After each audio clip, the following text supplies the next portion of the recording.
Welcome to Navajo County Connection.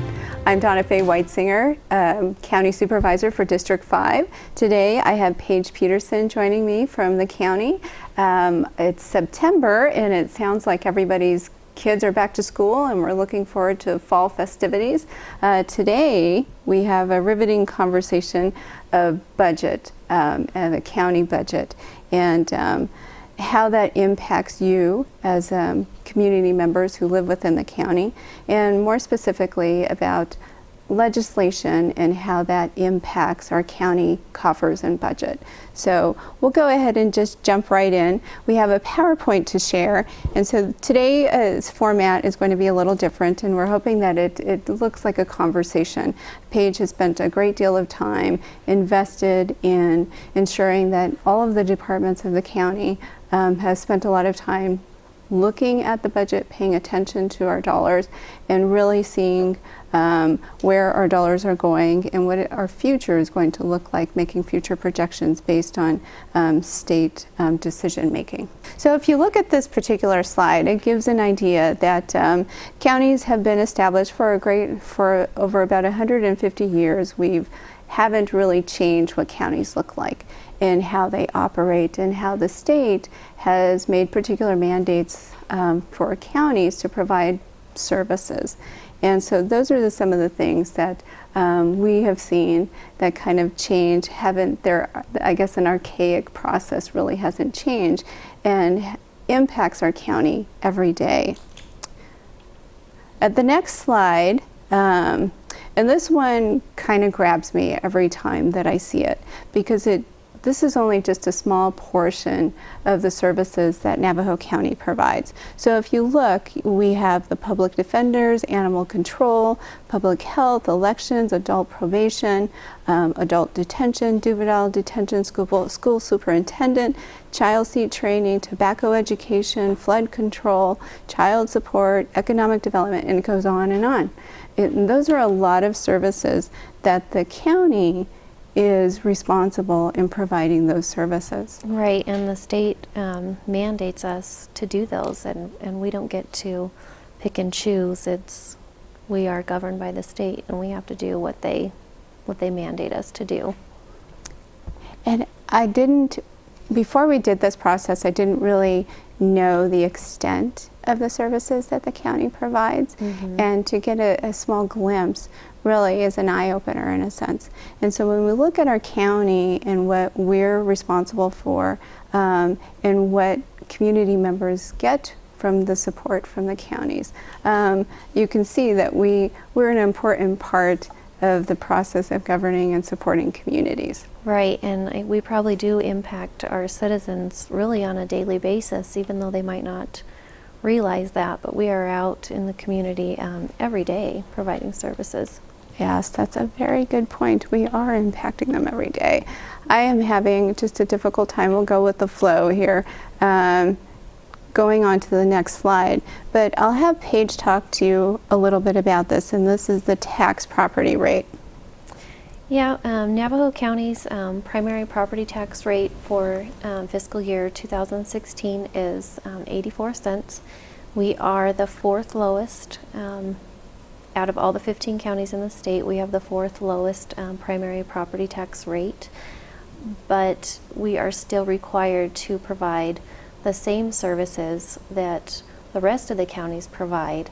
We just don't receive as much funding to do that. And our tax levy limit was set in 1980, and that's in the Constitution, and a lot of things have changed since 1980. Just the cost of doing business is increased significantly since 1980. And if you look at Pima, Gila, and Pinal County, they're all $4 and above. And so when you compare that to our 84 cents, that's a huge difference. And not only that, but our assessed valuations in Navajo County are significantly lower than some of the other counties in the state. So when you put those two together, the low assessed valuations with a very low primary property tax rate, it's not a lot that we bring in from property taxes, but still have to provide the same services, public safety, county attorney, just all those things that were mentioned on the previous slide. And it has a huge impact on the way that we prioritize services. And maybe not the types of services, because one of the things, Navajo County prides itself in providing quality services. But when we talk about the budget impact and prioritization for the future, this certainly has a huge impact when we talk about 84 cents and the viability of us being able to continue those types of services through the future, especially with inflation. Just the cost of services continues to increase, and we know that through just our housing expenses. Buying a loaf of bread and going to get some milk, certainly the price has increased, and we know that for eggs recently. Yes, so, definitely. Yeah, and our philosophy really is we don't think our citizens deserve any less of the services than, say, Maricopa or Pima or Pinal can provide. We still want to provide those same services, so we have to be very efficient and innovative to provide those services at much lower funding levels. I completely agree. I think, I've been fortunate to sit in those conversations where we're talking about the quality of services and ensuring that those services are not being hindered by the decrease of dollars that were being, coming to us. Mm-hmm. When we look at the next, we won't spend a lot of time specific on all of these slides, but just to give you an overview, property tax per resident. Yeah, in Navajo County, we collect $107 per year per resident in Navajo County. And if you compare that to, say, Pima County, they collect $444 per resident in their county. So once again, that just highlights the big discrepancies from some of the other counties compared to Navajo County. That's very true, and it's very visible on this slide. And you can see that Navajo County, along with our neighbor Apache County, are dealing with limited resources. Definitely. Well, let's look at this particular slide. It's titled, How Did We Get to This Point? When we talk about the back history of the type of, resources that we had available and where we are now. Yeah, so if you look back in fiscal year 2008, the red line is our revenue line, and you can see that line is below our expense line. And in that year, we had to use our fund balance or our reserves in order to make ends meet. That was when the recession hit, and we had to spend down our reserves. That was also in fiscal year 2009. That was the first reduction in force that we did. We did have a total of 3 RIFs. We reduced 60 positions. To this date, we still have not filled those positions. Those do remain vacant. In 2008, our employees took a 2.5% pay cut in order to help balance the budget. And I think the biggest problem we face now is the state continues to not address their structured deficit, and they continue to pass expenses on to counties.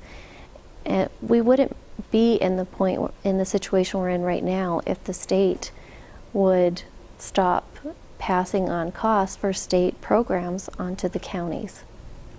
And I think one of the things as well is, when we talk about the state passing on those services to the counties, that the revenue resources specific to those regulations are not provided. So that becomes a limitation on the types of services that we have or the dollars that we have available. And so we certainly see that impact, and we continue to see that impact over time. And we hope, with discussions with lawmakers and state decision makers, that our budgets will look different in the future, but we have to be savvy in thinking about how do we protect what we already have, and how do we invest that, ensuring that we're providing the best services to the people who live in Navajo County. Right. We have this particular slide at the cliff's edge. Do you want to talk a little bit about this? Sure. Our property tax revenue, we are forecasting the commercial values. They will continue to decline, and that is due to some of the state's decisions. Our resident primary property tax, we are only forecasting what we bring in for new construction. At this point, we're not anticipating the assessed valuations to increase. Our county sales tax, we do collect a 1/2 cent sales tax. For the current year, we're only projecting a 1% increase, and for future years as well, because when we look at the history, we're just not getting any better. And last year we did have a 1% growth year over year, but the last 3 months of fiscal year 15 were actually down 5.25%. So we have to be very conservative in our forecast, because when you look at the history is telling us we need to be conservative with those numbers. We're also projecting a 1% increase on state shared sales tax, and that's also based on the prior year. Mm-hmm. We're just not seeing a lot of growth. And part of the state shared formula, they factor in assessed valuations, and since our assessed valuations dropped to another tier this fiscal year, that dropped our part of the state shared revenue as well. So really it was a double whammy. Yes. And we continue to hear the same conversation. I think throughout this conversation you'll hear the same rhetoric as far as the resources are limited. We're given mandates to provide particular services, and sometimes we feel like our hands are tied behind our back in a sense of how do we efficiently do that, but we also want to provide other services that maybe the county isn't providing, and that's almost looking into the future, you know. Right. So. And in this projection we do have a 2% cost of living adjustment just built into our projection, and that's just for purchasing power, and that's based on the Social Security cost of living adjustments, mm-hmm. which those have been the average 2.8% over the last 4 years, and our employees have only seen one cost of living adjustment in the past 8 years. Yeah. So we do want to build that into our projections. So when you see the red line, the revenue is significantly lower than our expenses, that's because we want to show we are going to have to do something for employees at some point. Our employee-related expenses are increasing, $291,000 just this year alone in public safety retirement. Mm-hmm. Health insurance, 5% this year. We're projecting 10% in future years, and that's just due to the rising cost of health care. And that's not any additional employees. We're Correct. Actually going with less employees or fewer employees than we have in the past. Correct. Yeah. Still 60 positions fewer, and our capital purchases, we have only purchased capital when it's an absolute emergency. We don't have a dedicated capital replacement plan, mm-hmm. and we also built that into our future year projections because there's going to come a time where we have to invest in capital. And those are just some of the, gives you a picture of what the county looks like and how we've kind of got to this point of being fiscally conservative, but also being very conscientious of every penny that comes to the county. Definitely. Not only conserving those dollars, but I think that we're talking about the projection of 5 years down the road. What is that going to look like a year, 2, 3 years down the road? And being responsible, ensuring that I can't say that enough, making sure that we're providing the correct services in a quality way. Right, and the state has given us a tool, the flexibility language, which allows us to basically dip into our secondary taxing districts. And that's not something that we take lightly. Because we know those tax dollars are meant for other purposes. Mm-hmm. But basically the state has told us, go ahead and dip into those secondary districts to pay for the state services we're making you pay for. Yes, for the general fund. Mm-hmm. And that's one of the conversations that we continually have is advocators for the county, when we talk to state lawmakers about what is important. And one of those things is continuing the flexibility language. Certainly we don't want that to be the way that we continue to govern, but in order for us to have the capacity to function, we want state lawmakers to continue to support the flexibility language, but it's an annual conversation. Right. So that kind of gives an idea that it's not fixed. You know, we have to go back and have this conversation, but there aren't any solutions outside of the flexibility language right now. Right, and it's very hard to manage with the flexibility language basically up in the air every year. So we do need consistency, and we're hoping the state will partner with us and provide us that consistency. Yes. So we'll go ahead and move on to elections, which I think is an important component in talking about, well, there's a deficit in dollars, or maybe not a deficit of dollars, but we're trying to think about how do we support our community's efforts to cast their ballot, but what are some of those challenges that are in the background?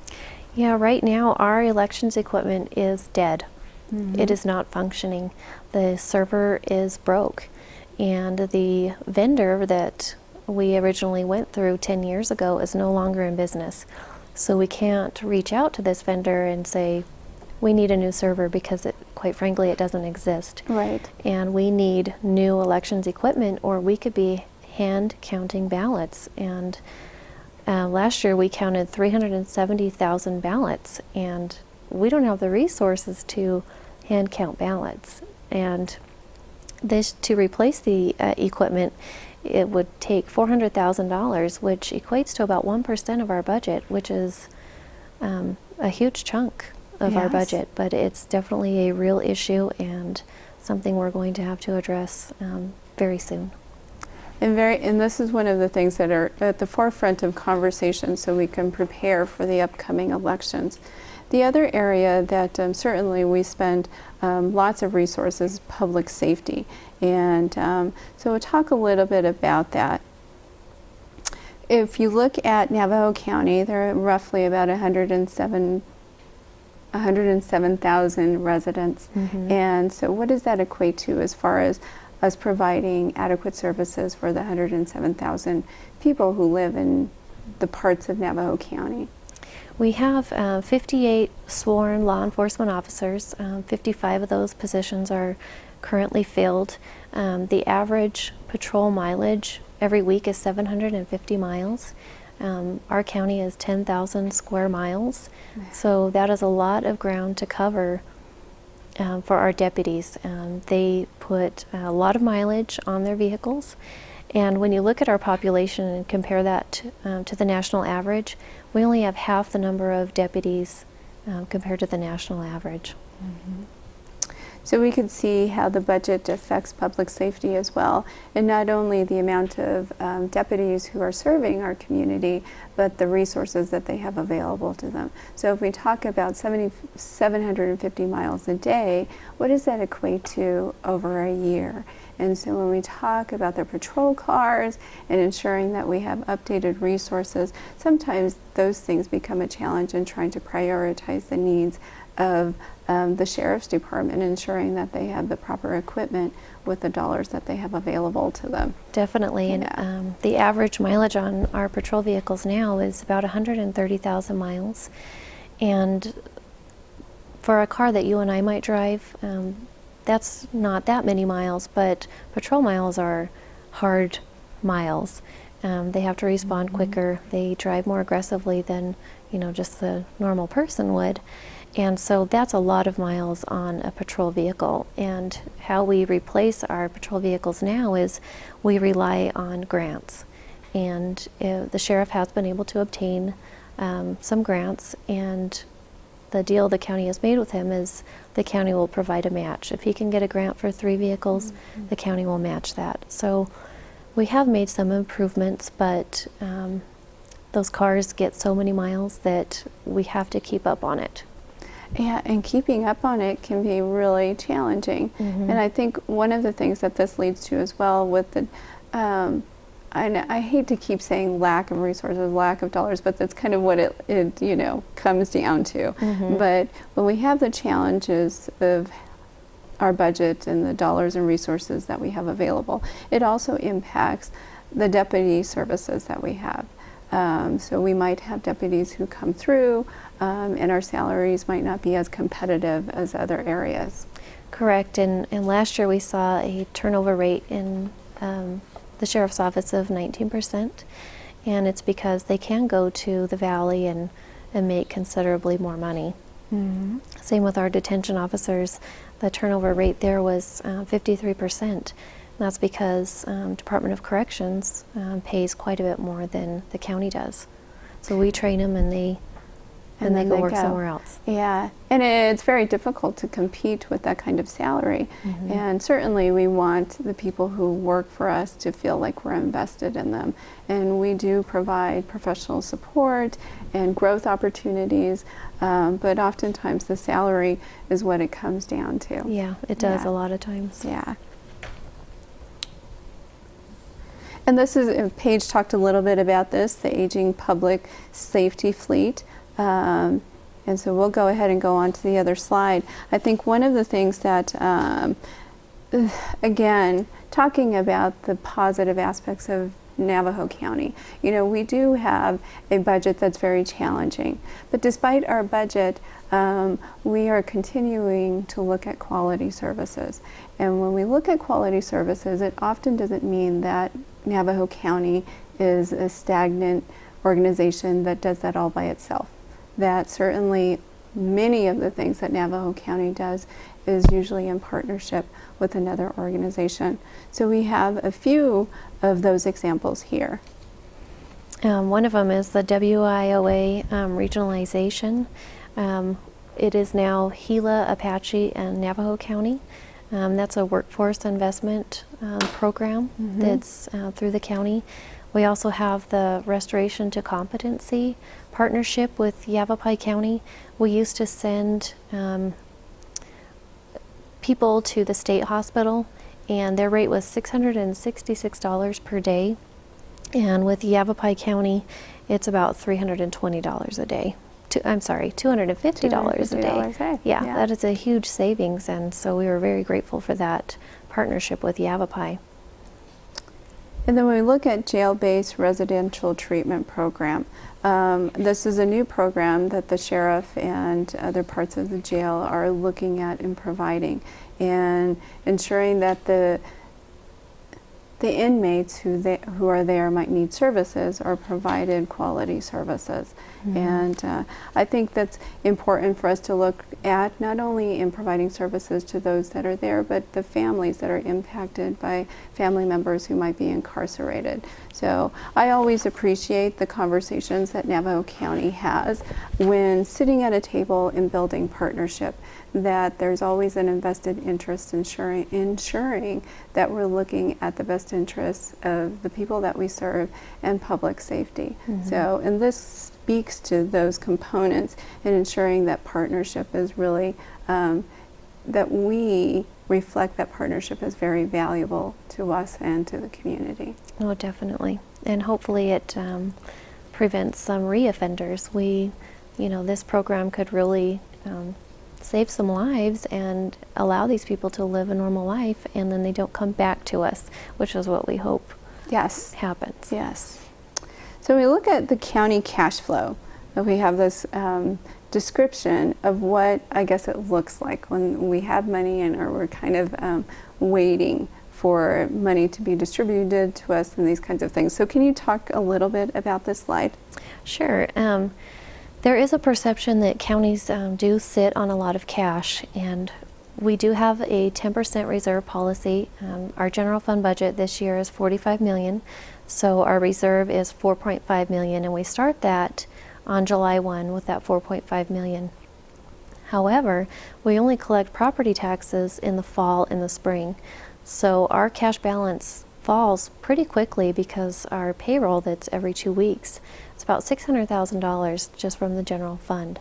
So in August, our cash balance falls below $1 million, and that's only really a payroll away of of being out of money. So we need that 4.5 million just to carry us through the year through the property tax collections. And I've had the conversation in the past where at that point it almost feels like we're a family who's living from paycheck to paycheck in a sense. And certainly it's very difficult, it's challenging. You're protecting every dollar. You're hoping that there isn't a financial crisis in a sense, that, is the same along a line, I guess, along the lines of a family. You don't want your roof to cave. You don't want to have, a flooding issue in your house. You don't want to have a plumbing issue. Definitely. So we certainly know what that feels like in protecting those dollars. Mm-hmm. When we look at partnerships moving forward, what does that look like?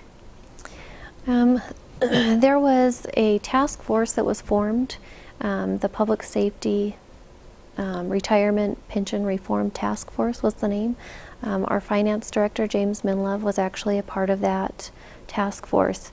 And what they did is really dug down deep into the public safety retirement, and they're going to take to legislation a new retirement system that is more sustainable, but still also fair to the public safety officers. And we're really hoping that the state will partnership with them and consider this new plan that they're proposing. It would end the current public safety plan. It wouldn't affect the members currently in the plan, but it would be for anybody hired once the new plan was established and after. Mm-hmm. Because the current plan is just, quite frankly, not sustainable. And that's why we're seeing a $291,000 increase just this year in public safety retirement alone. And we can see why the partnership with the state is so important. Yes. We're going to go ahead and wrap up. Thank you for joining me today. I appreciate it. And I, like others, it's great to have this conversation. It gives you a better picture of what the county provides and what we're responsible for. And how does that all happen? How do we, as the county, make sure that those quality services are being provided? So thank you. I appreciate that. Thank you for having me. It was my pleasure. Well, thank you for joining us today. We certainly appreciate it, and I hope that you got a better idea of how the budget, how we support the budget in the county, and how that budget impacts the services that are provided for the people who live in the county. We look forward to building future partnerships throughout the county and with our state legislators, and we're grateful to people like Paige who help us to ensure that we're protecting every dollar. So have fun out there, enjoy fall, and we'll see you next month.